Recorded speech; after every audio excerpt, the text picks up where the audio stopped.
Is the difference between a ordinary student and আপনি কি পড়াচ্ছেন আজকে এত জোশ কেন? আমার কষ্ট হচ্ছে আই নো, বাট আমি একটা জিনিসে বিশ্বাস করি, যখন যেটা পড়বো নিজের সর্বোচ্চটুকু ঢেলে দিব। যখন পড়ছি না ওকে পড়ছি না, আর যখন আমি যেটা পড়বো ওই সময়ে পড়াই হবে আমার মেইন কাজ। আমি এইচএসসি লাইফে এটাই বিলিভ করতাম, তো তোমরা এটা বিলিভ করো। এখন পড়ছো, এখন you have to give your 100%, 120% in this class. তাহলে কি হবে জানো? যখন যেটা পড়বা সেটার ম্যাক্সিমাম আউটপুট পাবা, বুঝছো? So that is the difference between a ordinary student and a brilliant student. তারা যখন পড়ে খুব ভালো করে পড়ে, ওই সময়টাকে 100% ইউটিলাইজ করে। আমি বিলিভ করি সবাই তোমরা এখানে ইন্টেলিজেন্ট এবং ব্রিলিয়ান্ট স্টুডেন্ট। তোমরা যখন পড়বা ওই সময়টা ম্যাক্সিমাম আউটপুট যাতে পাও এমন ভাবে পড়বা, এমন জোশে পড়বা। আদারওয়াইজ পড়া এবং না পড়া একই জিনিস হয়ে যায়।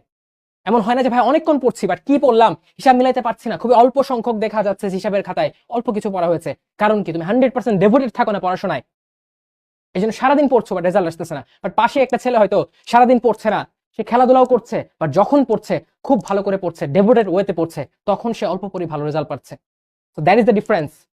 তোমাকে 100% কমিটেড থাকতে হয় যে আমি এখন পড়ছি, খুব ভালো করে পড়বো। এই সময় টায়ার্ডনেসকে পাত্তা দেওয়া যাবে না, ফেসবুককে পাত্তা দেওয়া যাবে না। এই সময় খুব ফাস্ট, কনসেপচুয়ালি ক্লিয়ার হয়ে, ডেভোটেড হয়ে পড়াশোনা করতে হবে।